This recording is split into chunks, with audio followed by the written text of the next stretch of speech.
Hello my स्पार्कस्टार्स, कैसे हो आप सब। आई होप आप सब अच्छे होंगे। अगर आप सब अच्छे हो तो फटाफट से जाके कमेंट सेक्शन में थम्स अप प्रेस कर दो, और अगर वीडियो अच्छी लगती है तो वीडियो को लाइक कर देना एंड चैनल को सब्सक्राइब कर देना।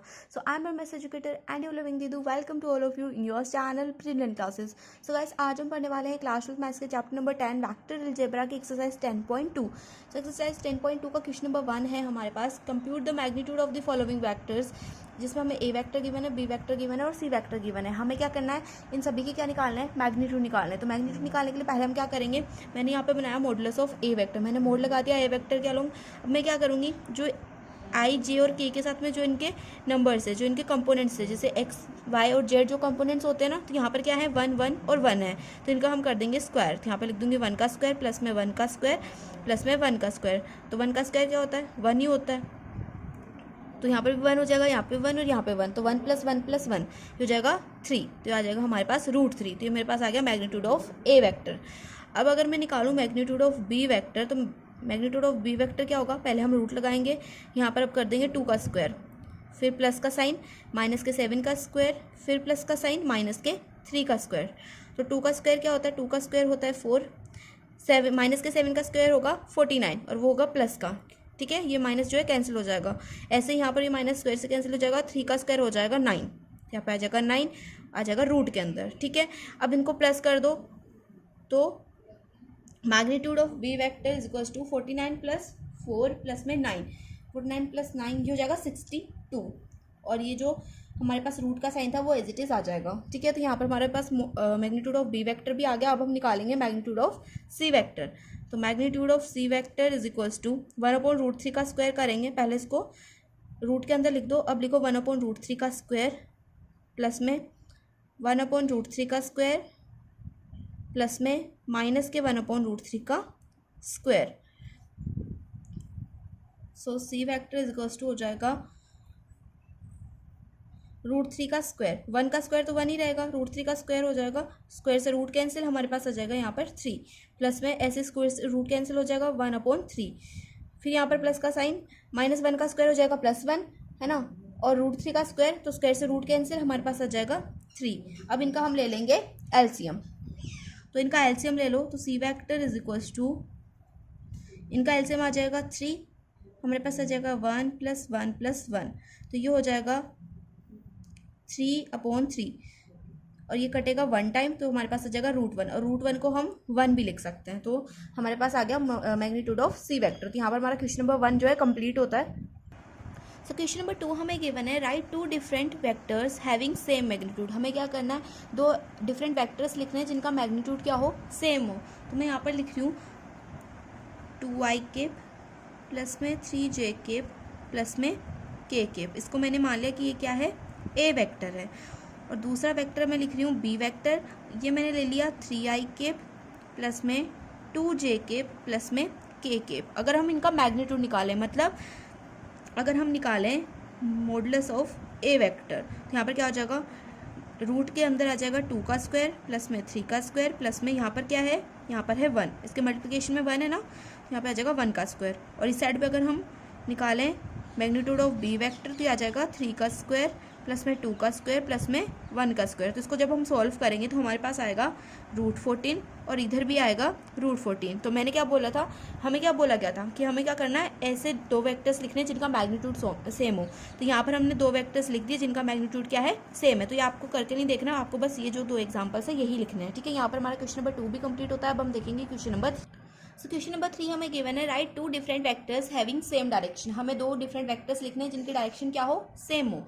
तो मैं यहाँ पर ए वेक्टर लिख रही हूँ 2i प्लस में 5j प्लस में 4k, और बी वेक्टर मैंने लिखा 3i प्लस में 2j प्लस में 3k। तो तुम यहाँ पर कुछ भी लिख सकते थे, कोई और वेक्टर भी लिख सकते थे, पर बात का हमें ध्यान क्या रखना है, इसने बोला कि सेम डायरेक्शन में होने चाहिए, मतलब उनकी जो डायरेक्शन होनी चाहिए वो सेम होनी चाहिए। तो मतलब यहाँ पर तुम माइनस के जो है नहीं लिख सकते, जैसे यहाँ पर माइनस लगा दिया, यहाँ पर माइनस लगा दिया, ये नहीं लिखोगे। अगर तुमने इसको माइनस में लिया है तो इसको भी पूरे को माइनस में लेना पड़ेगा, और अगर इसको प्लस में लिया तो इसको भी प्लस में लोगे, ठीक है। तो यहाँ पर हमारा क्वेश्चन नंबर 3 भी कंप्लीट हो गया। अब हम देखेंगे क्वेश्चन नंबर 4। सो देखो गाइस, क्वेश्चन नंबर 4 हमें गिवन है, find the value of X and Y so that the vectors 2i cap plus में 3j cap and xi cap plus में yj केप आर इक्वल। हमें एक्स और Y की ऐसी values लिखनी है जिसमें क्या हो, ये हमारा जो ये वाला वेक्टर है और ये वाला वेक्टर, ये दोनों क्या हो, इक्वल हो। अब ये दोनों वेक्टर इक्वल कैसे हो सकते हैं, और पहले मुझे ये बताओ कि इक्वल होने की कंडीशन क्या होती है। इक्वल होने की कंडीशन होती है कि जिनका जो है मैग्नीट्यूड भी सेम हो और उनकी डायरेक्शन भी सेम हो।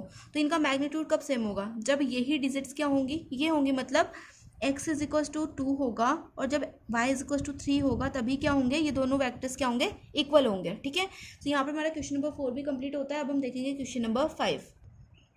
सो गाइस, क्वेश्चन नंबर 5 हमें गिवन है, find the scalar and vector component of the vector with initial point 2,1 and the terminal point -5,7। हमें क्या करना है, स्केलर और वेक्टर कंपोनेंट निकालने हैं इस वेक्टर के, जिसका इनिशियल पॉइंट तो हमें 2,1 दिया हुआ है और जो टर्मिनल पॉइंट है वो 5,7 दिया हुआ है। तो मैं इनिशियल पॉइंट, अगर मैं ऐसे कोई वेक्टर लूँ, इसका इनिशियल पॉइंट मान लिया मैंने क्या है a, और इसकी वैल्यू है 2,1, और ये मेरा कोई पॉइंट है टर्मिनल पॉइंट b, जिसकी वैल्यू है -5,7। तो हमें क्या करना है, स्केलर एंड वेक्टर कंपोनेंट निकालना है। तो उससे पहले मैं क्या करूँगी, ए बी वेक्टर निकालूंगी। तो अगर हम ए बी वेक्टर निकालें तो A B vector equal to हो जाएगा x2 - x1। ये है हमारा x1 y1 और ये है x2 y2। ठीक है, तो टर्मिनल माइनस इनिशियल करते हैं। तो मैं यहाँ पे टर्मिनल माइनस इनिशियल करूँगी, मतलब -5 में से हम निकालेंगे, माइनस करेंगे 2 को, और यहाँ पे लगा देंगे i केप।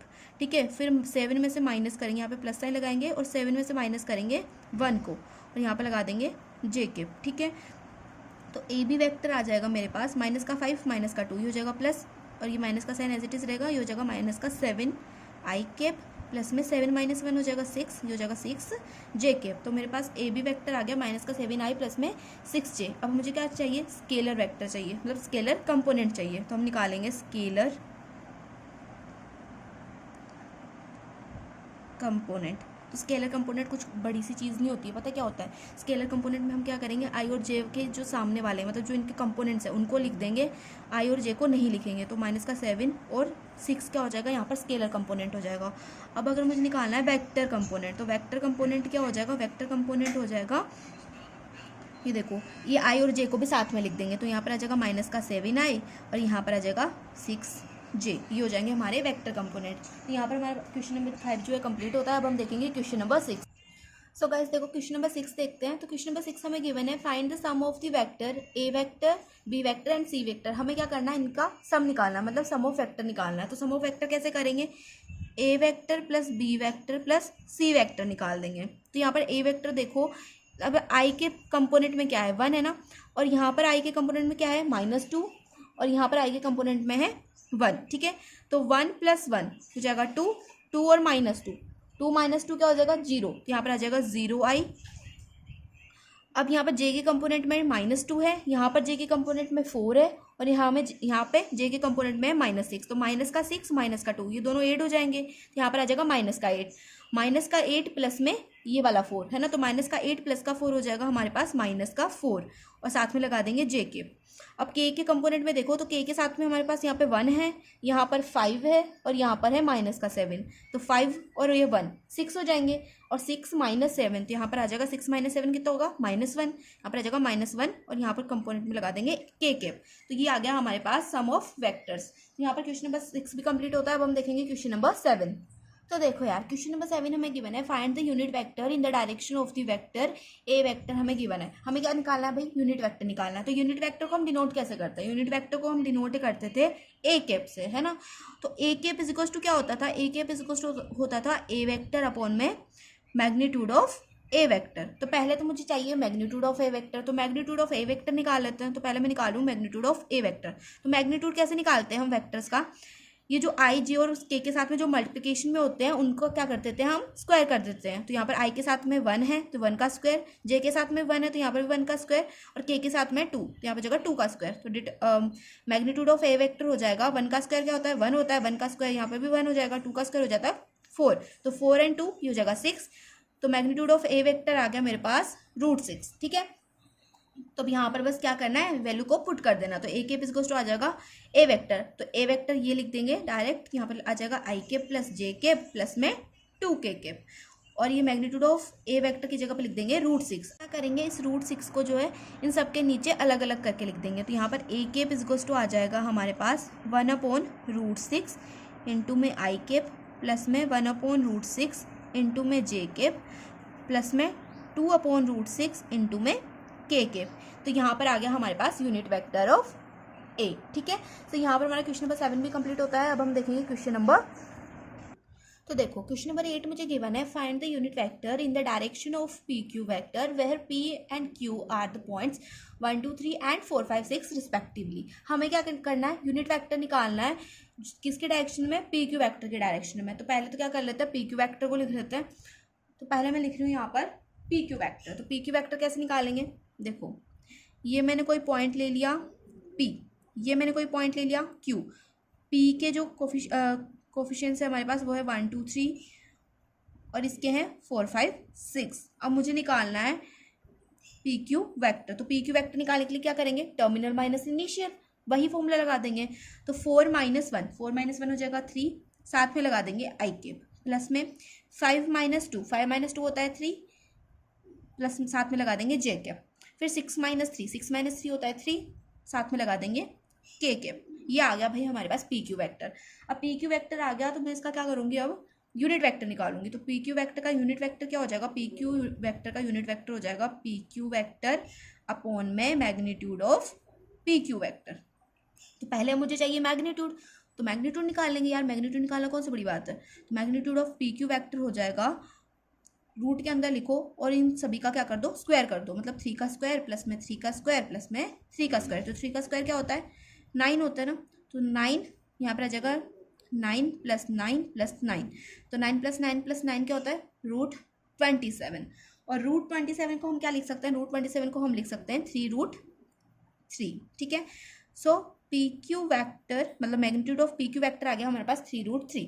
अब यहाँ पर इसको हम पुट कर देंगे इसके अंदर, तो unit vector of P Q is equal to हो जाएगा P Q vector. P Q vector हमारे पास ये था ना, इसको यहाँ पर लिख देंगे 3i प्लस में 3j प्लस में 3k और अपोन में आ जाएगा हमारे पास 3√3। अब क्या करो, इस 3√3 को ना सबके अपोन में लिख दो, अलग अलग करके सबके अपोन में लिख दो, तो हमारा आंसर आ जाएगा। तो P Q cap is equal to हो जाएगा 3i अपोन में 3√3 प्लस में 3j अपोन में 3√3 प्लस में 3k अपोन में 3√3। अब देखो इस 3 से ना इस 3 को कैंसिल कर सकते हैं, इस 3 से इस 3 को कैंसिल कर सकते हैं और इस 3 से इस 3 को कैंसिल कर सकते हैं। तो हमारे पास पी क्यू केप क्या आ जाएगा, पी क्यू केप आ जाएगा 1/√3 इंटू में आई केप प्लस में 1/√3 इंटू में जे केप प्लस में 1/√3 इंटू में के केप। तो यहाँ पर हमारा क्वेश्चन नंबर 8 भी कंप्लीट होता है। अब हम देखेंगे क्वेश्चन नंबर 9।